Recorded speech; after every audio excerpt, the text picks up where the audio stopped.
on the surface and got it. That was such a cool bite.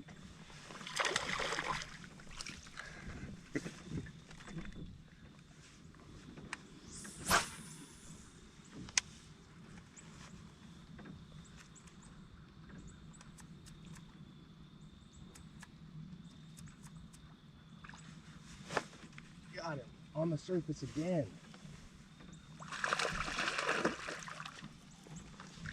That's such a cool bite.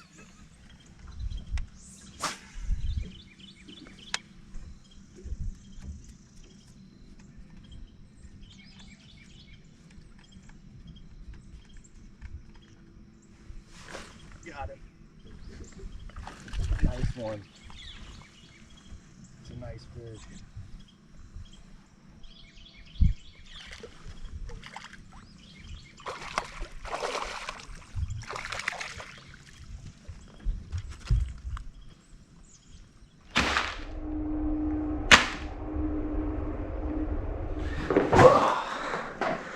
What's going on, y'all? I'm in my tackle room right now. Just kind of want to sit down and talk to you guys about fall fishing and one of my favorite techniques, and that's using a fluke to imitate shad to catch bass. When I think of fall time, I think of the water temperature getting colder, days are getting colder, day lengths getting shorter, and those bass know that time is short until winter is here, and they're putting the feed bag on. And everything in the fall time revolves around bait or forage. And I don't think there's any better way to imitate shad, especially, which is a very common forage across the country, especially here where I'm at on the Tennessee River, than using a fluke style bait. This just looks like a shad, man. I mean, it just works. It catches fish, it puts lots of numbers of fish in the boat, and it's a really versatile bait. You know, you can fish it in a lot of different situations, a lot of different habitat, and you can kind of cater your tackle to achieve what you want. When I'm fluke fishing, I'm using pretty much two brands, and 90% of the time, or 95% of the time, I'm using the Zoom Super Fluke, the standard size. That's this one right here. It's a 4-inch bait. I think it imitates the size of the forage throughout most of the fall into the winter. If the water's really clear or the fish are pressured and they're feeding on small bait, I will use a Super Fluke Junior. So it's a little bit smaller, you can see here, 3 inches or so versus 4 inches. I just think it imitates that small forage really good. And then, you know, if they're feeding on big shad, I'll use the Magnum Fluke. Now this is like a 6 or 7 inch bait here. This is a big bass bait. You know, you can throw this in some really thick cover and target those bigger fish with this right here. But fluke is just one of the best ways to imitate shad.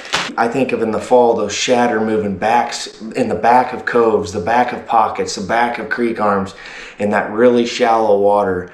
You can take this fluke style bait in there, cast it in that grass, work it right over the top of that hydrilla, that milfoil, whatever you got back there, and a lot of times it'll trigger those fish into eating, and you'll get them in the boat. Flukes are a great follow-up bait. When I think of the fall, another popular bait is a topwater lure. Things like poppers, walking baits, prop baits, buzz baits, frogs, things like that. There may be a time where you cast those baits out there and a fish misses it, or you don't get that fish hooked. You could reel that in and fire this fluke in there as fast as possible, and 9 times out of 10 you're going to catch that fish. It's just a great follow-up bait, and it's something that I'm always going to have on the deck of my boat in the fall time of year, especially when I'm fishing a topwater lure. As far as tackle goes, I keep it fairly simple. I'm using generally a EWG style hook. I don't know if you can see that there. This is a standard 4/0 EWG, and I'm Texas rigging the bait. Now, there's a couple tricks with this hook that you can do, or modifications to get that bait to do different things. So if it's cloudy conditions, I'm out on the water, I'm paying attention to my surroundings, and I'm seeing the bait riding high in the water column. I'm seeing schools of shad on the surface, and maybe I'm seeing bass busting on those shad, and you're seeing them flicker out of the water. What I'm going to do is I'm going to take this hook and rig it in a way that keeps this bait high in the water column, up on the surface. And I'm gonna skip it across the top. And to achieve that, I'm gonna take it, and instead of coming out, you know, like a 1/4 inch like a usual Texas rig, I'm gonna go down probably an inch or so. I don't know if you can see that. I'm way down in there. And I pop it out down there where the belly split is. Come out, bring it around, normal Texas rig like usual, and then, you know, pop it through and Texpose it. And what that's gonna do is keep that bait on the surface. It's gonna wanna rise. Now, the opposite is true as well. If I wanna get that bait to go down further, maybe the water's clear and there's some sun and those shad are down further in the water column, or I'm fishing deeper habitat, maybe I'm going along a bluff wall or bluff transitions where it's a little bit deeper and I need that bait to get down there to get those fish to react. I'm gonna go in about 1/8, maybe 1/4 of an inch, pop it out there. You can see. So that's gonna keep the bait from rising. It's gonna wanna go down, keep the nose down and go dig deeper. So those are a couple little tricks for you. Another thing, or another option, is using a weighted hook. You can see the weight here on the shank of the hook, and it's got a little twist lock. I'll twist that bait on there, and this is gonna allow the bait to fall almost in a horizontal fashion and make it, you know, look like a dying baitfish. So you're gonna give it that twitch, kill it, and it's gonna fall just like this. And sometimes that can just be absolutely deadly. Jump into the rods, reels, and line that you can use with this technique. I keep it pretty simple. I use a 7-foot medium heavy power fast action rod. I think that's a great all-around rod. You can fish it in heavy cover, you can fish it in open water.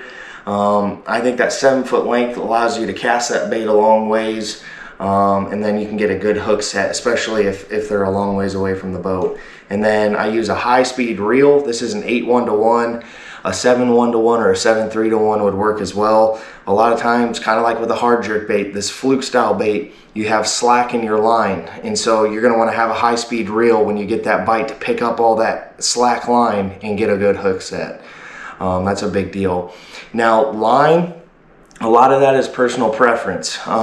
You know, I was using the other day 12-pound test. I think that's a great all-around line. It's kind of in there in the middle where it's big enough to allow you to fish it around cover and not worry about breaking off, and you can get those fish out of it. But it's also small enough that, you know, I feel like I'm more confident in getting bites in a pressured body of water, a little bit clearer water like there is on Watts Bar. You know, it's just that smaller diameter, but also it'll allow that bait to go a little bit deeper too. The smaller the fluorocarbon, the deeper and the more natural your bait's going to look. Now, on the contrary, if I wanted to go in the back of a pocket and fish this bait up on the surface, just like I can modify it with this hook, depending on how deep I'm rigging it in the bait, I can use my line to achieve the same thing. For example, I could use a 40 or 50 pound braid on here, which is buoyant, and I could work that bait on the surface and keep it up in the water column to get those fish to react. Another thing is a braid to fluorocarbon leader. I think that's a great alternative, especially with the castability of braid. You have that braid backing, it allows you to cast that bait a long ways. And I think that can be really important, especially in the fall, because you get back in some of these areas, these big pockets or the backs of these coves and stuff, and the shad will kind of be dispersed and those fish will be busting maybe sometimes a long ways away from your boat, and your ability to get that bait to that school of fish as fast as possible is a huge deal, and I think that braid will pay dividends in a lot of cases. But really, fluke fishing is a super simple technique. It's great for beginners, people just learning how to bass fish, and then it's a great way for advanced anglers to catch a lot of fish during the fall time of year. I hope you guys use some of these tips and tricks and modifications I've showed you, and I think you'll put a lot of fish in the boat if you use flukes this time of year.